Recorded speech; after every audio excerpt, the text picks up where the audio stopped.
Welcome to Listenwise News Bites, where you can hear stories from the news that are specially selected for young listeners. I'm Monica Brady-Meyerov, a public radio reporter and the founder of Listenwise, an award-winning online listening resource used by teachers. We have a curated collection of more than 2,000 podcasts from sources such as NPR and other producers of high-quality audio storytelling. In this episode, a hero of the civil rights movement dies, but his work lives on. And people who have no symptoms at all of coronavirus can still spread it. Also, many roller coasters are shut down right now, except if you're a teddy bear. You'll want to hear why on Weird News. First, a story about Georgia Congressman John Lewis and how he spent his life fighting for social justice. John Lewis has died, a hero, a civil rights champion, a voice of conscience. The 80-year-old Georgia congressman had pancreatic cancer. As a young man in the Deep South, John Lewis was hit, kicked, and beaten by white mobs and police and stood up for justice. NPR's Kelsey Snell has this remembrance. In Congress, it's common for lawmakers to deliver a floor speech to a room full of empty chairs and distracted colleagues. But Congressman John Lewis knew how to capture a moment. The time for silence and patience is long gone. We're calling on the leadership of the House to bring common sense gun control legislation to the House floor. Give us a vote. That was Lewis in 2016, following the mass shooting at the Pulse nightclub in Orlando, Florida.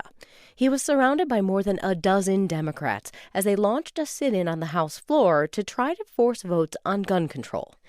They failed, but members stayed for 2 days, causing what Lewis called good trouble. Mr. Speaker, where is the heart of this body? Where is our soul?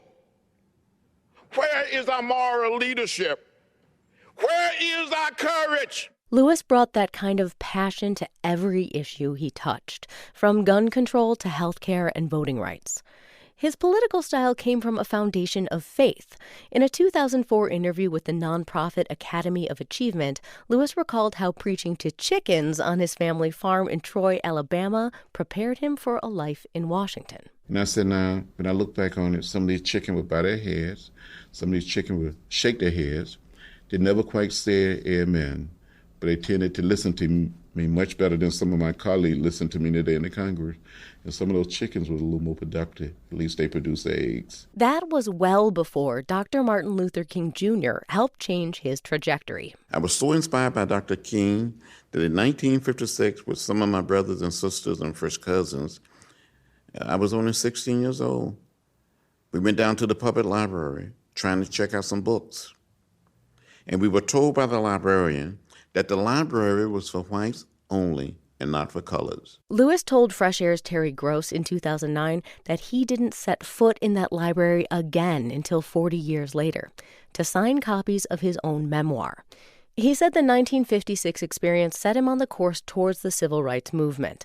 While attending the American Baptist College in Nashville, Lewis studied the techniques of nonviolent protest. In the summer of 1961, he and other students protested at segregated lunch counters and later joined the famous Freedom Rides. By his early 20s, Lewis was the head of the Student Nonviolent Coordinating Committee, and in 1963, he joined King as a speaker at the March on Washington. Those who have said be patient and wait, we must say that we cannot be patient. We do not want our freedom gradually, but we want to be free now. Lewis took action again 2 years later, in 1965, in a march from Selma to Montgomery, Alabama. In his interview with Fresh Air, Lewis remembered leading peaceful marchers onto the Edmund Pettus Bridge to protest for voter registration. There, they met the Alabama State Police. In less than a minute and a half, the major said, "Troopers advance." And you saw these men putting on their gas masks. They came toward us, beating us with bullwhips, nightsticks, driving us with horses, and releasing the tear gas. It came to be known as Bloody Sunday, and news images from that day were fresh in the minds of lawmakers as the seminal Voting Rights Act became law that same year. Later, Lewis would make an annual pilgrimage to the bridge to honor that day. The event became a rite of passage for Democrats running for office, particularly in 2007, when then-Senator Barack Obama was running to become the nation's first African-American president. The pair repeated that walk several times, and in 2011, President Obama presented Lewis with the Presidential Medal of Freedom. In his speech, Obama said Lewis had been asking himself two questions his entire life. If not us, then who? If not now, then when? Lewis told NPR the honor brought tears to his eyes. It's hard to believe that in a short time that we've come so far as a nation and as a people. When you look back, the year that Barack Obama was born, 50 years ago, black people and white people in the American South couldn't sit together on a bus or on a train or in a waiting room. And we changed that.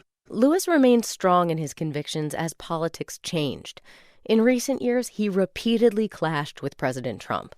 As the House prepared to vote to impeach Trump, Lewis compared the moment to other times when he chose to follow his sense of moral obligation. When you see something that is not right, not just, not fair, you have a moral obligation to say something, to do something.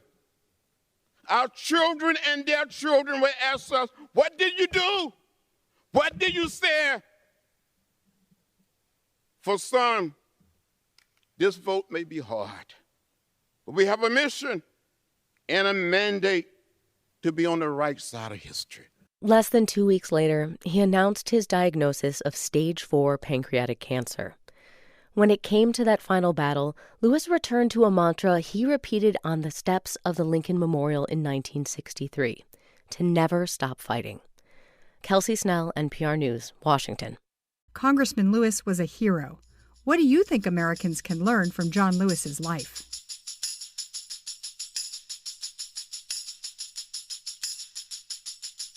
The next story is about the silent spread of COVID-19. People can have the virus but not show any signs of sickness. Silent spreaders, people who have the coronavirus but haven't yet developed COVID-19 symptoms or may never develop them. A new study suggests they may be responsible for half of the infections in the United States. Allison Galvani led the study. She's a professor of epidemiology at Yale University, and she joins us now. Welcome. Thank you for inviting me, Lulu. What was our previous understanding? I mean, what did epidemiologists like yourself think before now? Well, many diseases, such as Ebola, people tend not to become infectious until they're symptomatic. So with Ebola, people don't become really infectious until they're extremely sick. An unusual aspect of COVID-19 is that the peak of infectiousness occurs during the pre-symptomatic phase. So the average incubation period prior to symptoms is about 5 days. The last 2 days of which constitutes a highly infectious pre-symptomatic stage. So there are these two classes of silent spreaders, right? The pre-symptomatic people and then the asymptomatic people. What does your research say about these two populations? Which one is bigger? Which one is smaller? Well, the pre-symptomatic stage is more important because everyone passes through the pre-symptomatic stage, and it's just a question of whether you remain symptomless or go on to develop symptoms. There are two studies that had large sample sizes, and in one case, they found about 17% was asymptomatic, and another case, about 30% was asymptomatic. And we used those scenarios in our modeling study.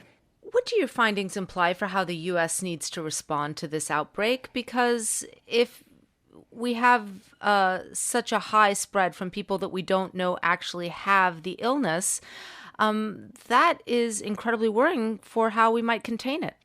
Absolutely. Unfortunately, temperature checks will not be a panacea because by the time people develop a temperature, if they develop a temperature, they will have already passed through the highest period of their infectiousness.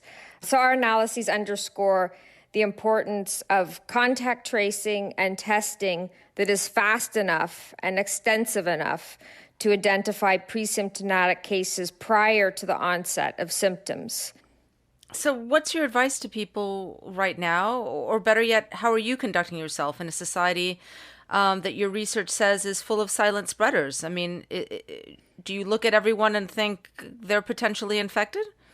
I think that's the reality, that they potentially could be, even if somebody seems young and healthy.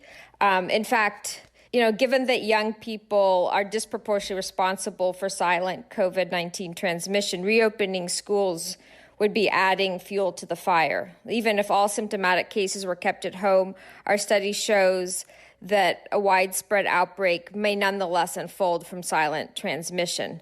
I have 3 young children myself, and I appreciate the priority that education is. However, from a public health perspective, I think it would be reckless to reopen schools until we have dramatically suppressed the number of daily cases and have the capacity to conduct sufficient contact tracing. So you're not going to send your kids to school in the fall? No, I don't think so. I mean, unless things really change over the summer, but we're not going in the right direction, and we don't have the federal leadership that we need right now. That's Allison Galvani, a professor of epidemiology at Yale University. Thank you very much. Thank you. That story was from NPR. This is a tricky virus with its ability to spread without obvious signs of being sick. What can you do to protect yourself and others from silent spreaders?